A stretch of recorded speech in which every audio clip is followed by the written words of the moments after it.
Almost 30% of the OP అంటే నేను చూసేది నెలలో అవును. ఆల్మోస్ట్ 200 పేషెంట్స్ వీళ్ళే ఉంటారు ఐటీపీ. బా! వాళ్ళకి ఏంది అంటే ఫస్ట్ థింగ్ నేను బ్లడ్ టెస్ట్ చేపిస్తే వైటమిన్ డి లెస్ దాన్ 10 ఉంటున్నాయి. ఓహ్! కొంతమందికి 3, 4 కూడా చూసా. కాల్షియం గాకుండా ఇప్పుడు వైటమిన్ డి ప్రాబ్లమ్ ఉన్నా గూడా నొప్పులా? చాలా మంచి ప్రశ్న అండి. Okay. Vitamin D and calcium hand in hand work అయితాయి. ఎప్పుడైతే ఓకే. వైటమిన్ డి లో అవుతుందో కాల్షియం కూడా లో అవుతుంటది. అచ్చా! ఎందుకంటే vitamin D helps in promoting అచ్చచ్చా! And okay.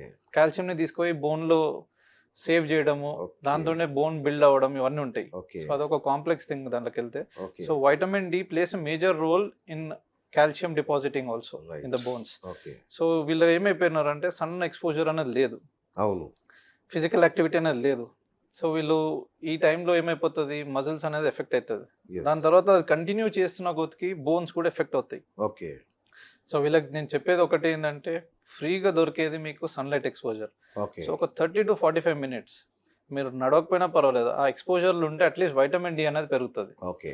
దాంతోటి 50% ఆఫ్ ద ప్రాబ్లమ్ సాల్వ్ అవుతది. ఓకే. ఇంకా 50% పొజిషన్ కరెక్ట్‌గా కూర్చోవడము, లేదు ఎవ్రీ 45 మినిట్స్ టు 1 అవర్‌కి లేసి కొంచెం స్ట్రెచెస్ చేసుకోవడము, ఇవన్నీ చేయాలి. ఓకే. ఇవన్నీ చేసుకుంటే మా దగ్గరికి రావడం కూడా అవసరం అవసరం ఉండదు లేదా? వాళ్ళకి. వీటిని టెక్ నెక్ ఏదో అంటారు గదా! ఈ టెక్స్ట్ నెక్ ఇష్యూస్. సిండ్రోమ్ అంటాం. అది అచ్చచ్చా! ఎక్కువ ఫోన్ ఇట్లా పడేసి, తల పడేసి ఓకే. దాంట్లో మునిగిపోవడము ఇట్లాంటివి చేస్తుంటారు. ఓకే. వాళ్ళకి పట్టేస్తాయి. అదే రైట్. కంటిన్యూ చేసినారనుకోండి నెక్ కూడా అదే పొజిషన్‌లోకి అవును. వెళ్ళిపోతది. నాకు కూడా ఇందులో సౌండ్స్ వస్తుంటాయి. ఆ! అప్పుడప్పుడు ఇట్లా అన్నా సౌండ్స్ వస్తుంటాయి. మీరంటే ఇప్పుడు ఇంటర్వ్యూ, టీవీలలో బిజీ ఉంటారు కాబట్టి మీకు కూడా టైం దొరకట్లేదు గానీ, ఎగ్జాక్ట్‌లీ. సో కొంచెం physical activity, sunlight exposure okay. దీంతోటే మీకు 80% ఆఫ్ ద ప్రాబ్లమ్స్ సాల్వ్ అయిపోతాయి. IT oh! పీపుల్ వాళ్ళకి. ఓకే. ఓకే. ఓకే. ఇట్లా మెటికల్ విరుస్తాం కదా సార్ ఇట్లా టక్ టక్ అవునా? మని.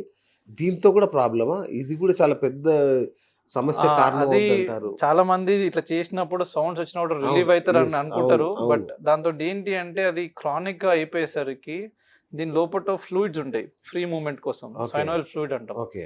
అది చేసి క్రానిక్ ఆర్థరైటిస్ అంటాం. అంటే అరుగుదల ఆ! వస్తాయి దీంట్లో గూడా. ఓకే. దాని తర్వాత పెయిన్ వస్తది. సో అది మీరు వన్స్ ఇన్ ఎ వైల్ అయితే ఓకే. బట్ రెగ్యులర్‌గా చేస్తే మాత్రం అరుగుదల అన్నది వస్తది దాంట్లో మై కూడా. గుడ్‌నెస్. ఇప్పుడు నేను ఈ మెడల నొప్పులుంటాయి. ఎప్పుడు ఇలా అంటే టక్ టక్ మని సౌండ్ వస్తే రిలీఫ్ లాగా అనిపిస్తుంటది. సో సో ఇది కూడా ప్రాబ్లమేనా? ప్రాబ్లమే అది. రెగ్యులర్‌గా చేయొద్దు. మీరు ఓహ్! రెగ్యులర్‌గా స్ట్రెచింగ్ ఎక్సర్‌సైజెస్, స్ట్రెంథెనింగ్ ఎక్సర్‌సైజెస్ మెడలో చేసుకుంటే ఇలాంటి ఓకే. ప్రాబ్లమ్ రాదు. అచ్చచ్చచ్చా! ఓకే. రైట్. సో చాలా మందికి మెట్లెక్కుతున్నప్పుడు, నడుస్తున్నప్పుడు గూడా మోకాల్లో టక్ టక్ మని సౌండ్ వస్తుంటది. అది చాలా సీరియస్‌గా తీసుకోవాల్సిన ఇష్యూనా? ఓకే. మంచి ప్రశ్న అండి. ఇప్పుడు సార్. చాలా మంది అడుగుతారు ఇది. ఎప్పుడైనా గూడా మీకు ఆ సౌండ్‌తో పాటు నొప్పి ఉంది అంటేనే ఇబ్బంది. ఓకే. ఎందుకంటే చాలా మందికి హాబిచ్యువల్‌గా సౌండ్స్ వస్తుంటాయి. ఓకే.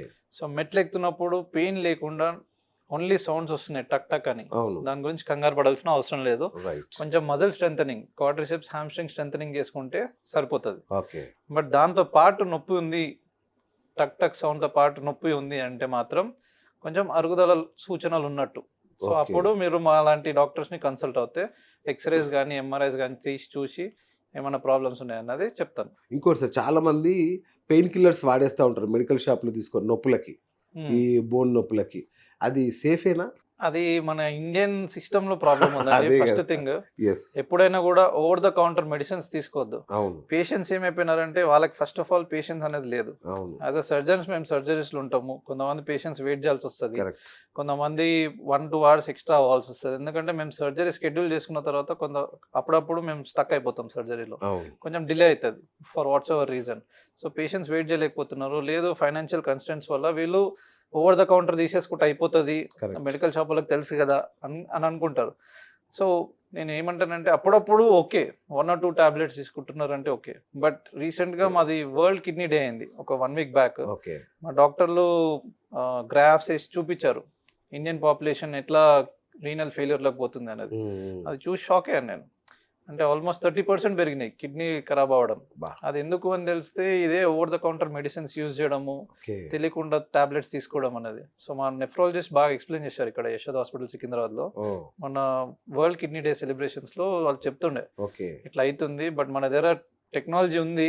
బట్ పేషెంట్స్ ఇట్లా వాడుతున్నారు అన్నట్టు. హ్మ్. సో అది తగ్గించుకుంటే బెటర్. ఓకే. అట్లాగే జిమ్ములు చాలామంది ఈ మధ్య జిమ్ములకు పోవడం అనేది బాగా పెరిగింది కల్చర్. అయితే దాంతో పాటు ఈ కండరాల నొప్పులు వాళ్ళకి రకరకాల ప్రాబ్లమ్స్ వస్తున్నాయి. అవునవును. వాటిని ఎట్లా డీల్ చేయాలి సార్ అది? అది ఇప్పుడు ఈ మధ్యలో యంగ్స్టర్స్ ఏమైపోయిందంటే యూట్యూబ్లో కానీ ఇన్స్టాలో సోషల్ మీడియాలో చూసేసి నేను 1 వీక్లో జిమ్ బాడీ పెంచుకోవాలి, Yes. నేను మంచిగా కనిపించాలి, అవును. అవన్నీ మంచిగా వాళ్ళ ఆలోచనలు మంచిగా ఉన్నాయి. కానీ అలా 1 వీక్ 10 డేస్లో నేను ఇది అయిపోవాలి అది అయిపోవాలని చెప్పి వీళ్ళు హెవీ వెయిట్స్ ఎత్తడము, కరెక్ట్. జిమ్ ట్రైనర్ని పెట్టుకోకుండా సడన్గా పోయి ఎక్సర్సైజ్లు చేయడం, ఇలాంటివి చేసినప్పుడు ఇంజురీస్ అనేది చాలా కామన్. ఓకే. సో ఇలాంటి ప్రాబ్లమ్స్ రాకుండా ఉండడానికి ఫస్ట్ అండ్ ఫార్మోస్ట్ మీరు చూసి ఇన్స్పైర్ అయితే పర్వాలేదు. ఓకే. బట్ మీరు ఒకవేళ మంచిగా పొజిషన్లోకి వెళ్ళాలి, మంచి జిమ్ బాడీ ట్రైన్ చేసుకోవాలి అనుకుంటే ఫస్ట్ అండ్ ఫార్మోస్ట్ అథాంటికేటెడ్ వీడియోస్ చూడండి. ఓకే. సెకండ్ ఏంటి అంటే ఒకవేళ మీ దగ్గర ఫైనాన్షియల్ ప్రాబ్లమ్స్ లేవు అంటే పుట్ ప్రాపర్ ట్రైనర్, ఒక మంచి Right. ట్రైనర్ని పెట్టుకొని ట్రైనింగ్ తీసుకోండి.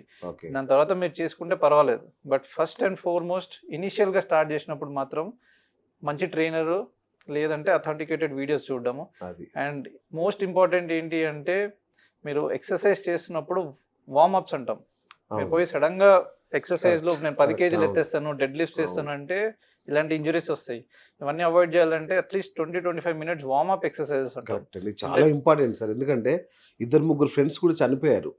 అంటే ఎట్లా అంటే వార్మప్ చేయకుండా 40 ఇయర్స్ ఆ టైంలో వెళ్ళి అక్కడ క్రికెట్ ఆడడం, పరిగెత్తడం చేసి ఆయాసంతో చనిపోయారు ఒక అవునా. 2-3. అవును, సో అది వార్మప్ అనేది అంత అది ఇంపార్టెంట్. చాలా చాలా బాధాకరమైన విషయం. Yeah. ఎందుకంటే వీళ్ళు వార్మప్స్ చేయరు, సడన్ గా పోయి ఆడతారు, కరెక్ట్. బాడీ తీసుకోలేదు అవన్నీ. సో వార్మప్స్ అనేది చాలా ఇంపార్టెంట్. అది మీరు కూర్చున్న దగ్గర కూడా చేసుకోవచ్చు. చాలా మందికి అదే చెప్తాను నేను. మీరు జస్ట్ 15 మినిట్స్ చేసుకున్న డైలీ సరిపోతుంది అది. Wonderful sir. ఇంకొకటి, ఇప్పుడు చాలా మంది నిద్రలేసి కాళ్ళు కింద పెట్టగానే అరికాళ్ళల్లో భయంకరమైన పెయిన్ వస్తుంటుంది, నొప్పి వస్తుంటుంది. ఇదేంటి సార్ ఇది? దాన్ని ప్లాంటర్ ఫేషియాటిస్ అంటామండి. ప్లాంటర్ ఫేషియాటిస్ అంటే సెల్ఫ్ లిమిటింగ్ డిజార్డర్. అంటే ఆర్థోపెడిక్స్లో most common condition and self limiting. అంటే Okay. అదే వస్తుంది, అదే తగ్గిపోతుంది. కాకపోతే డ్యూరేషన్ అనేది కొంతమందికి మారుతుంటుంది. ఓకే. కొంతమందికి 1 మంత్ పట్టొచ్చు, 2 మంత్స్ పట్టొచ్చు, 6 మంత్స్ పట్టొచ్చు, 1 ఇయర్ పట్టొచ్చు. ఓకే. 6 మంత్స్ తర్వాత దాటిన వాళ్ళకి క్రానిక్ ప్లాంటర్ ఫేషియాటిస్ అంటాం. అలాంటి వాళ్ళకి మనం యూజువల్గా ఫిజియోథెరపీ, అల్ట్రాసౌండ్ గైడెడ్ ఇంజెక్షన్స్ అని ఇస్తుంటాను నేను. అచ్చా అచ్చా. సో అల్ట్రాసౌండ్లో చూసుకుంటూ లోపల ఉన్న హీల్లో కండరం అనేది పెరుగుతుంది, అది రెడ్గా అవ్వడము, వాపు రావడము అవి అవుతుంటాయి. ఓకే. సో ఇలాంటి వాళ్ళకి ఫస్ట్ ఫుట్ స్టెప్లో పెయిన్స్ అనేది వస్తుంటాయి. ఓకే. వాళ్ళకి స్కాన్లో చూసుకుంటూ కరెక్ట్ ఆ స్పాట్లో ఇంజెక్షన్స్ ఇస్తే వాళ్ళకి 100% రిజల్ట్స్ అనేది వస్తుంది. ఓన్లీ 5 to 6% పేషెంట్స్కి మాత్రం ప్లాంటర్ ఫేషియా రిలీజ్ అని చేస్తాం, చిన్న Okay. ప్రొసీజర్ చేస్తాం. Okay. But it is a self limiting condition, కంగారు పడాల్సిన అవసరం లేదు. అండ్ ఇది ఎందుకు వస్తుంది అనేది చాలా ఇంపార్టెంట్. ఓకే. ఫిజికల్ యాక్టివిటీ లేని వాళ్ళు, సడన్గా స్టార్ట్ చేసిన వాళ్ళు, ఓకే. లేదు వెయిట్ ఎప్పుడు నేను తక్కువ ఉండే సడన్గా పెరిగిన వాళ్ళకి, ఓకే. లేదు నేను ఎప్పుడు 1 అవర్ కన్నా ఎక్కువ నించోలేదు బట్ ఇప్పుడు నించాల్సి వస్తుంది, ఇలాంటి వాళ్ళకి చాలా కామన్. ఓకే. ఓకే. ఇవి చూసుకుంటే సరిపోతుంది. Right sir. ఇంతకుముందు మన కిడ్నీ గురించి ఒకటి మాట్లాడాం కదా సార్. ఇంకొక డౌట్ ఏంటంటే, ఈ కాల్షియం ట్యాబ్లెట్లు, విటమిన్ డి ట్యాబ్లెట్లు కూడా చాలామంది ప్రిస్క్రిప్షన్ లేకుండా వేసేసుకుంటారు. దీనివల్ల కిడ్నీలో స్టోన్స్ వస్తాయని కూడా ఒక మాట విన్నా. నిజమా సార్? అట్లా వస్తుందా? అంటే ఏదైనా ఎక్సెస్లో మంచిది కాదండి. ఓకే. సో ఒక సర్టెన్ క్రైటీరియాస్ అనేది ఉంటుంది. నెఫ్రాలజిస్ట్ చెప్పినా కూడా, మేము చెప్పినా కూడా, మేము సర్టెన్ మంత్స్ వరకు వాడండి, లేదంటే ఆల్టర్నేట్ డే వాడండి. అచ్చా. ఉమెన్స్కి యూజువల్గా ఇస్తాం మెనోపాజ్ అటెండ్ అయిన తర్వాత, అచ్చా. నెలసరి ఆగిపోయిన తర్వాత వీళ్ళకి కాల్షియం లో అయిపోతుంది. ఓకే. సో అలాంటి వాళ్ళకి మనం కాల్షియం అనేది ఇస్తుంటాం యూజువల్గా. ఓకే. అది ఆల్టర్నేట్ డేనో రెగ్యులర్గానో అట్లా చెప్తాం వాళ్ళకి. ఓకే. బట్ యంగ్ ఏజ్లో అవసరం ఉండదు. So Okay. ఇలాంటి వాళ్ళకి తీసుకుంటే ప్రాబ్లం వస్తుంది. ఏదన్నా ఎక్కువ చేయడం మంచిది కాదు.